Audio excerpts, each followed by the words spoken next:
Every fall, the wind brings back the smell of burnt leaves. But this year, the smell came before the wind. And that's how we knew something was wrong with Redwood Lane.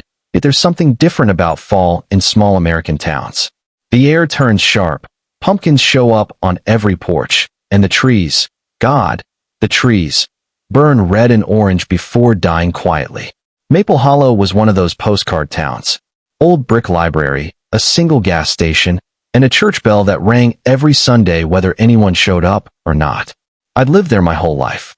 I was 28, working nights at the county dispatch office, watching over a town that barely made noise after dark. Until the night the leaves started burning on their OWN.it was October 19th, right after sunset. I got the first call at 8:42 p.m., Mrs. Lasker from Redwood Lane. "Something's burning," she said, her voice trembling. "I smell smoke. Like leaves. But there's no fire. The air's orange." I checked the fire map. No active reports, no wind warnings, nothing. Then 2 more calls came in, both from Redwood Lane. Same story. No visible fire. Just the smell of something burning, and the sound of leaves crackling though the street was still. When Officer Crane reached the street, his radio cracked once and went dead. He didn't respond for 9 minutes. When he came back on, all he said was, "There's ash on the ground, but the trees aren't burned." We thought maybe a prank or a short-circuiting power line. But when he came back to the station, I noticed his boots. The soles were covered in gray ash, and when he walked, it left faint black footprints that smelled like smoke. He swore the ground was warm, and he swore something was moving under the leaves. The next day, I drove down Redwood Lane myself. The trees looked perfect, like a Halloween postcard. Gold and red leaves everywhere, no sign of any burn. But the air was still thick, heavy, and dry, like right before lightning strikes. Halfway down the lane, I saw her. A girl, maybe 16, standing still under an oak tree. She wore a yellow hoodie and no shoes. Her hair was wet. At first I thought she was lost. But when I slowed down, she didn't move, just looked straight at me.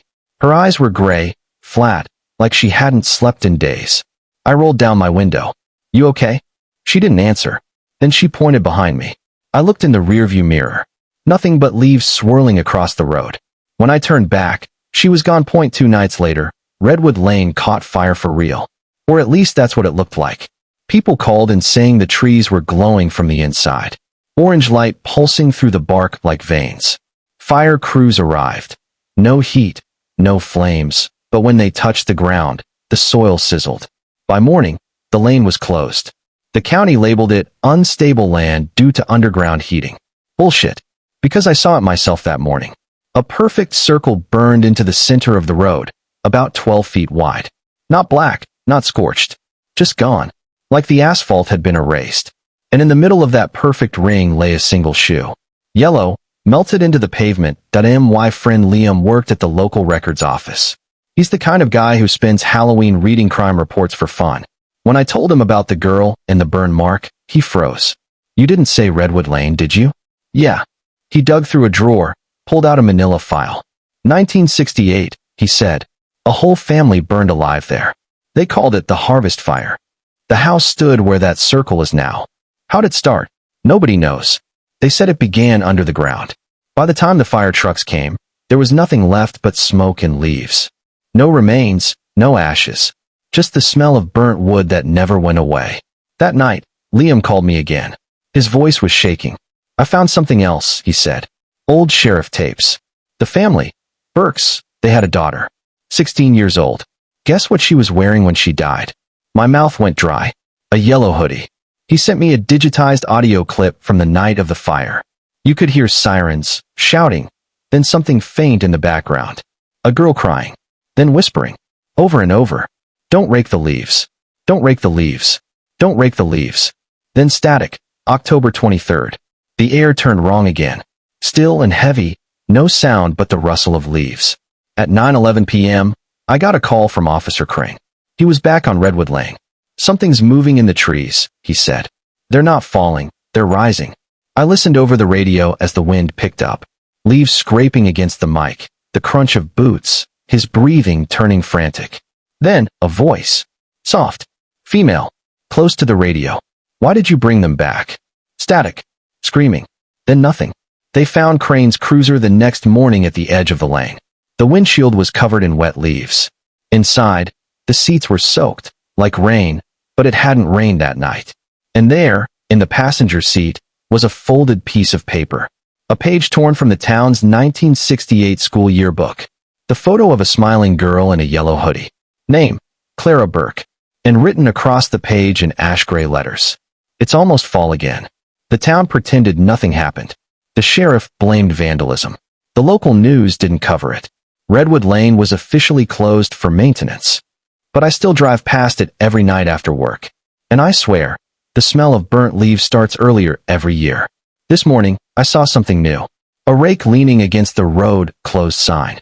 And on the ground beneath it, wet footprints. Barefoot. Small. Leading straight into the tree. Redwood Lane stayed closed.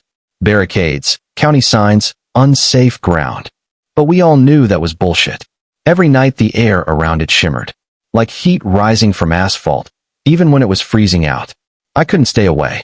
Maybe it was guilt, or curiosity, or the way the smell of burnt leaves followed me home no matter where I went. By Halloween week, it had spread across town. The whole place smelled like fire. But there hadn't been a single blaze reported. Liam came by the dispatch office with more old tapes from the Burke fire case. He'd digitized them from the sheriff's 1968 archives. We played one after midnight. Static. Then a faint, rhythmic sound, like something dragging across the floor. Then a voice. A man's voice. We dug down 5 feet. It's still burning. Then another voice whispered. Don't uncover it. Let it sleep. Then silence. Then a faint crackle. Like leaves catching fire one by one. Liam looked pale. They didn't put out a house fire, he said. They buried one. The old Burke property sat right behind the burned circle. You could barely see the foundation anymore. The woods had reclaimed it. But under the leaves, the ground was black. Still warm. I went there just after sunset. The wind was dead still, yet the trees kept moving. Branches twitching like nerves. At the edge of the foundation, something stuck out of the dirt. A piece of rusted metal. When I brushed the leaves away, I realized it wasn't metal. It was the corner of a door. A cellar hatch, buried under soil and decades of fallen leaves that it took me an hour to pry it open. The hinges screamed, dry and angry. Cold air came out first, then the smell. Ash, mold, and something sweet, like burnt sugar. I aimed my flashlight down. Wooden stairs led into darkness. Every surface was black, burned, yet not destroyed. And the deeper I went, the warmer it got. Like stepping into a body still alive under the skin. At the bottom, the floor wasn't wood or dirt. It was roots. Black, twisted roots fused into the ground. Some pulsed faintly, like veins. And there, in the middle of them, was a chair. Old, metal, half-melted. And strapped to it, a charred skeleton. I froze. Then I saw something that made my blood stop cold. The bones were small, child-sized. And clutched in one of the bony hands was a burnt, yellow fabric string that as I turned to leave, I heard it. That same whisper from the tapes. But this time, it was right behind me. You shouldn't have opened it. My flashlight flickered. The roots began to move, shifting and curling across the floor like they were waking up. Then, a low, hollow sound. Like someone taking a breath through ashes. It's still fall down here. The light went out. I don't remember running. I just remember the sound of leaves crunching under me. And realizing it wasn't me stepping on them. They were moving with me. When I made it home, I found black ash on my jacket. And my phone, which had been in my pocket, had new photos on it. 9 of them. All pitch black, except for faint orange lines, like veins glowing under skin. The 10th photo showed the cellar door, closed again. And behind it, a faint reflection in the metal. A girl in a yellow hoodie, standing just outside the frame. Next morning, the sheriff came by the dispatch center. He'd heard I'd been snooping around Redwood Lane. You need to stay away,